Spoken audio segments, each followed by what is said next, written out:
Okay, so once you've got all the walls done and they look something like this, then you can look at how everything's going to be joined together, and it'll actually start looking like a building rather than just a series of floor plates laid on top of each other.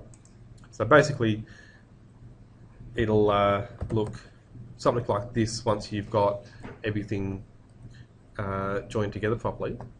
Now, this still isn't perfect. You'll see once you get the finished drawings of the project that the building looks a little bit different to this. But if you get it into a state where it is like this, then it's not hard to make it look like it needs to in the end. This is basically the layout, but there are some little changes. And I'll need to check the drawings for that, things like the details of the entry and things like that. But that's basically what the finished building looks like. So to do that, firstly, the floors are important, and I know a lot of you have done some of the floors anyway, but I don't think you'll all have the, or anyone will have the balcony floors. So I'll need to show you that, and then also the roofs. I'll need to take you right through that as well. So just bear with me, I'm just opening up the drawings I've got here. Okay, so firstly the lower ground floor. You can see here I've got this floor that extends under all the main walls, but also there's another floor outside of that. So just using tab here to select it, there we are. So I've got this floor that extends outside, and for that, instead of using an actual floor, I've used a pad. Yeah. Okay, so it's a something that you use with your topography tools. So I'll show you that separately, but firstly I'm going to put this floor in. But if you're wondering about that extra floor, it's not actually a floor, it's similar. The pad tool is similar to floor, but there are some differences. So don't use a floor for that, it's much better to use a pad. Okay, so going back to the floor on the, well, I've called it basement, so on the basement plan that I've got. Now, notice I don't have actually have a basement plan anymore. Let's just see what I've called my levels.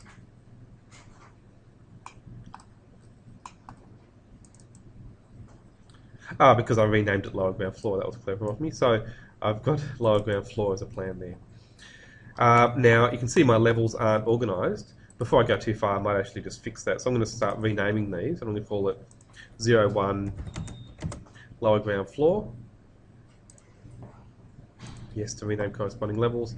The ground floor, I'll rename and call it 02 ground floor. And then level 1, I'll rename and call it 03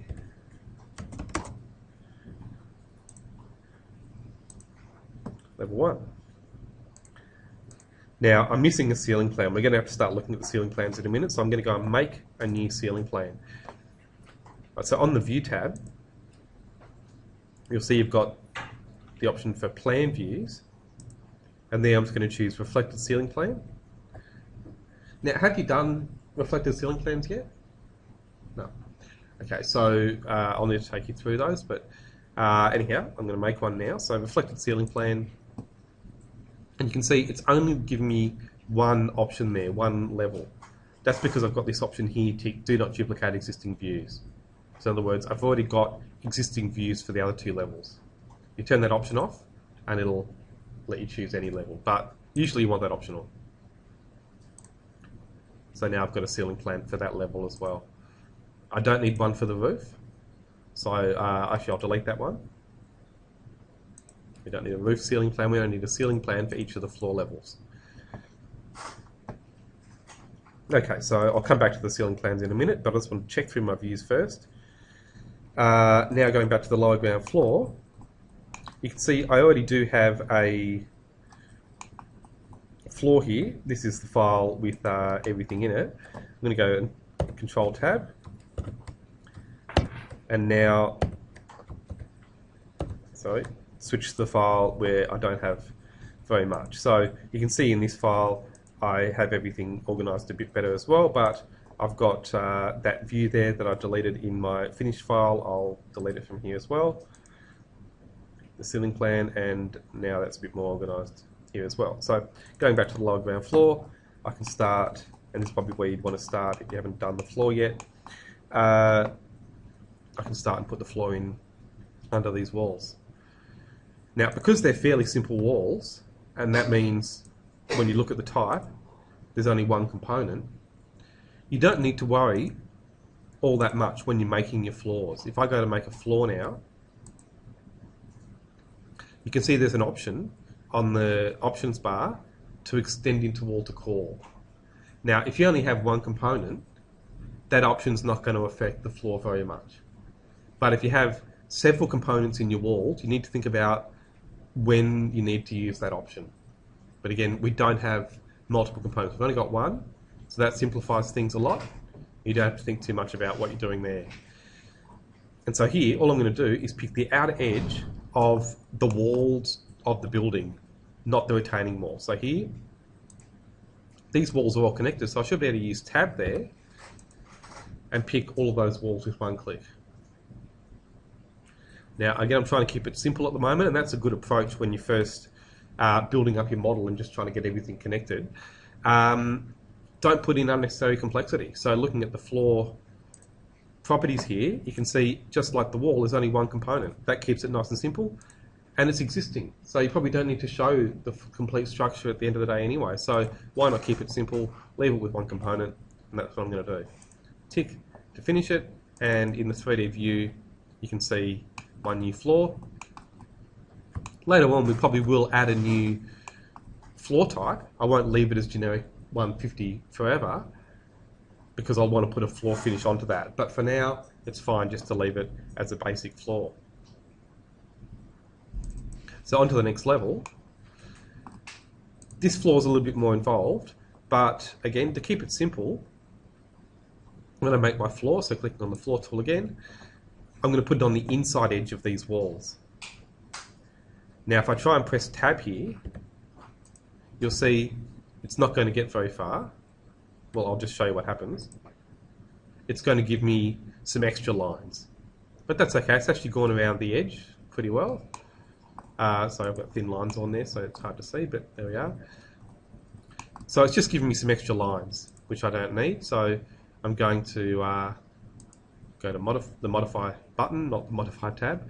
Modify, and then select the lines I don't want.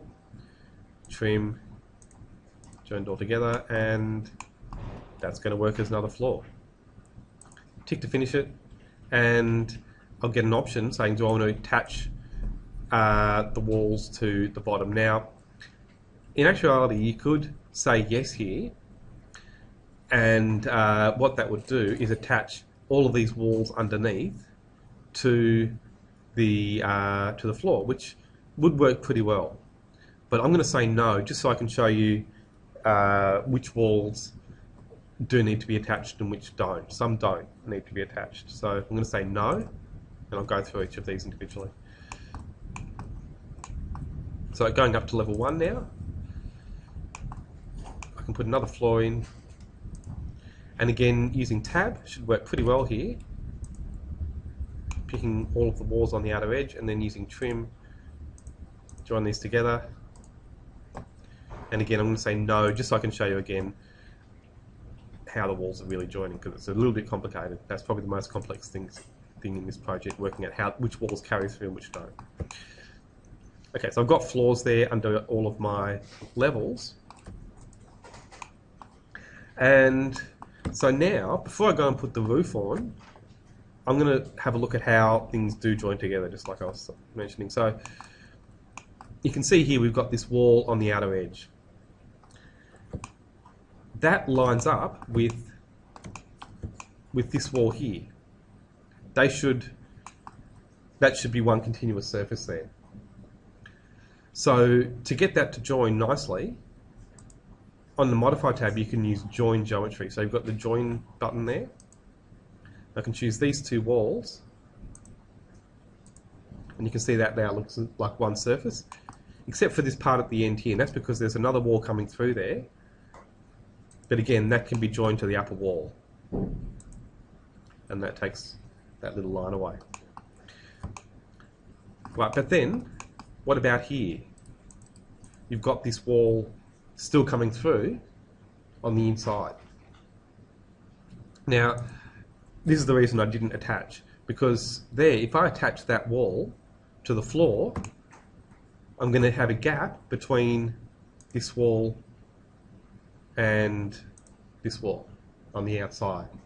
That's why you've got to think a little bit about how you join everything together.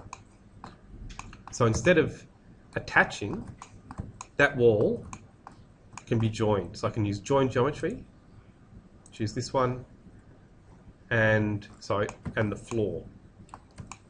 So you can orbit while you're doing this. Right, so that's taken the wall away. And actually, if you do your floors properly, you can do that with all of your walls. Attaching works okay, but so does join. As long as the wall doesn't go through the floor, join geometry works really well. And I think it's actually going to be the better option here.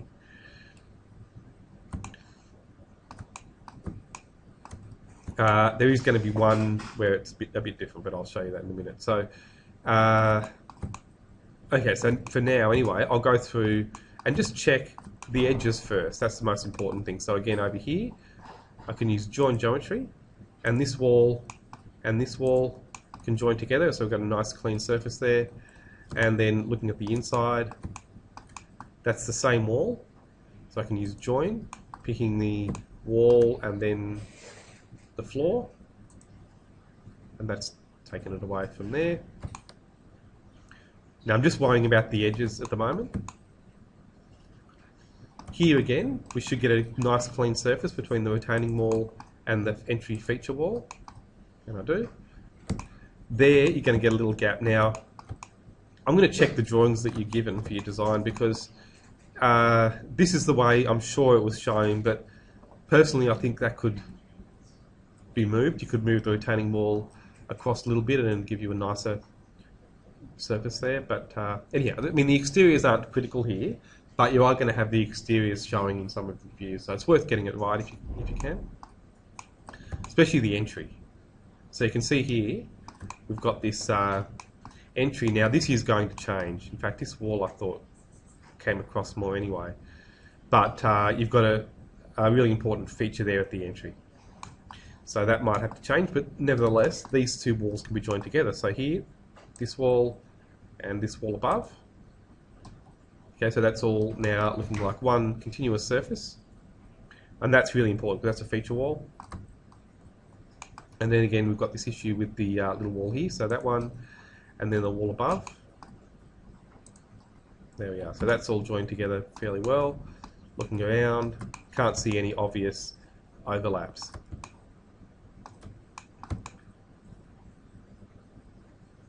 Okay, so you could then go ahead and join these interior walls. Now, that's going to take a little while, the way I've got the view set up. So I'm going to duplicate this view, and then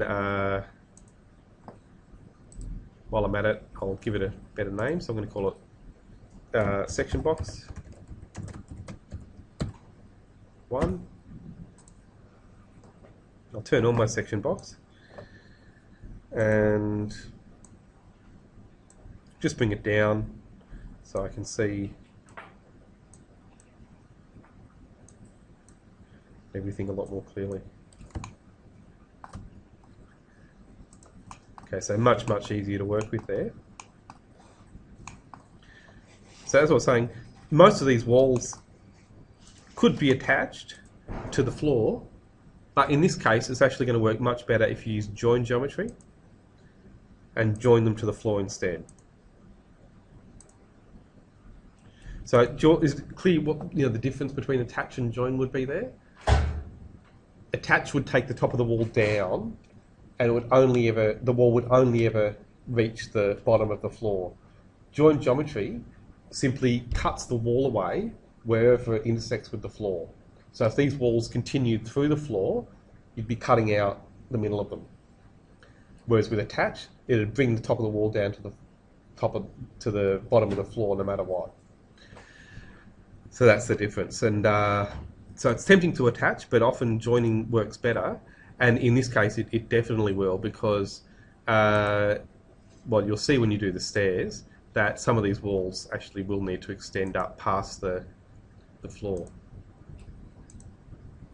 So I can go through and join these together, and then when I do the stairs, those walls can still come up onto the next level. Also, the walls going along the side, I'll show you them in a minute. We're going to have to deal with that right now, actually, when I do the roof. They have a glass roof above them, and you'll need to show that in your views, because you'll be doing designs for those rooms that have the glass roof. So that you said yes when that notice first came up. Yep, it would automatically attach them, which you don't want. Just because, I mean, some of them can be attached, like I was saying, but not all of them. Here especially, it's a problem because you want a glass roof that runs along that edge there, and if you attach those walls to the floor, they won't make it to the roof. Oh yeah, sure. I'll just show you. So when you select any wall, you get the attach and detach options. So if it's attached to something, you can just click detach top base, and then you can either select the thing that it's attached to, or on the options bar, you can click detach all, and just detaches from everything. Okay, so that's pretty well joined, except there's just one here that's going to come through the bathroom, so I'll join that too. So joining this one again to the floor. There we are. So nice and clean. Oh, sorry, still one more to go. So this one over here, the wall, and then again, the floor. So, you know, it's still a fairly simple model, but it's just good to keep on top of everything.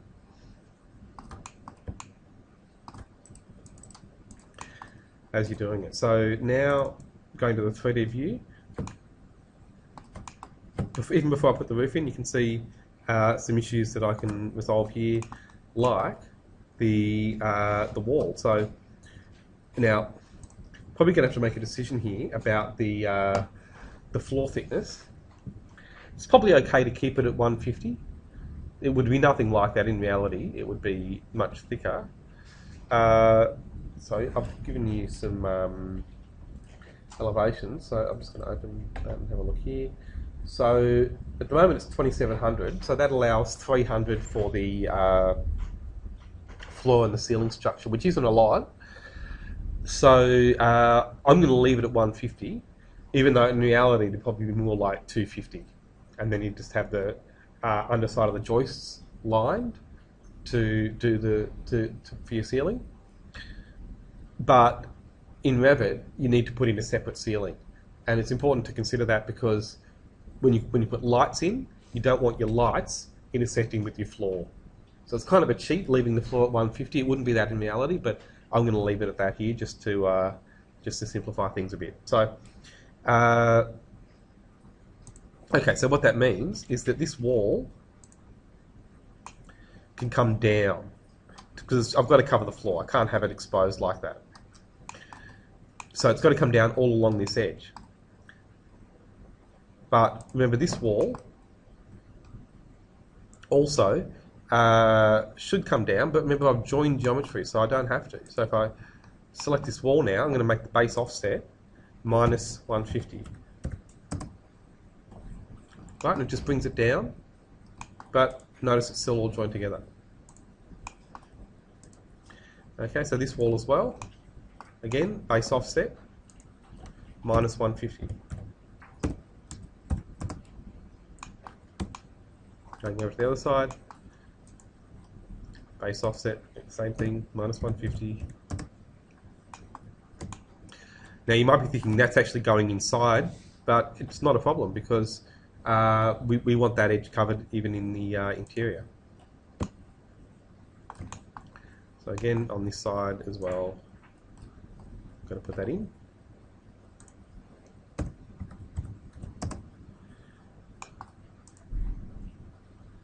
Okay, so you can see now, I mean, it's maybe not something that's critical, but I can fix it. So why not? So using join here, I can join this wall, and I get a nice clean join there. Okay, so then, oh yeah, just one more here, which again you may not see once you've got the entry in there, but why not fix it? So it's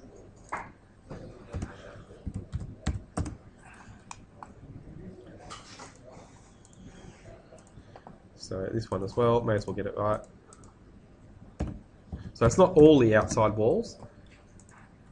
You just need to have a look and see which ones leave the floor exposed. And again, on the upper level, it's worth doing that. Oh, so there's one I missed there, so join geometry there. And, okay, now you can see that hasn't joined properly. Just try it again. I might have just missed the wall. No, I didn't. So that means my walls aren't lining up. Okay, it's a really good test to see if things do line up. Okay, so now I'm just going to check what's happening there. And I can't really see what the problem is. So I'm going to go to thin lines. And, okay, so with thin lines on, zooming in, you can actually see there that my walls are out of alignment a little bit. Now, looking on the ground floor, I'd say it's this wall that's out, not the one above, but let's just see. So that should be 2850 from the boundary. I'll just mention that. Okay, that one's okay. That's a 120 wall. Right, so looking at the level above, it should be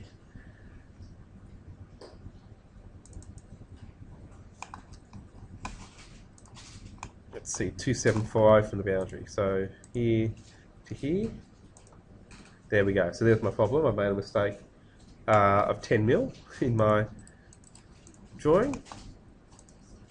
But this is one of the good things about Revit. You can fix all these problems without having to remake it. So 2470, that should have been. And now this one, you can see is 370, that should be 380. So now it does line up. You can turn thin lines off now, and then back in my 3D view, you can see the walls actually are fixed automatically. So using join there, I can pick this wall and the one below, and that's all cleaned up. So that wall I won't need to change. I don't need to put a base offset in for that. But this one here I do. And remember, I've used the 150 floor on this level as well, so the offset there, base offset for the wall, is going to be minus 150 going around. So it's a really good exercise doing this because it makes you think about how buildings need to go together. Now, that wall there, when I bring it down, is going to go into the floor, but it doesn't matter as long as we join geometry later. If we see it underneath, then that'll fix that. Probably won't see it anyway.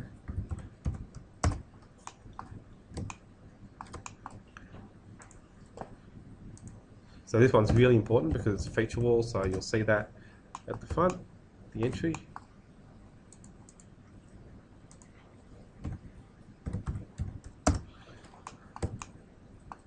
There's one more to do, I think. Okay, so if you resolve all these problems before you've put in lots of detail, it just makes everything more manageable. So you can see that it looks much tidier. Alright, so I'll do the roofs in a separate video, so I'll just finish that one there and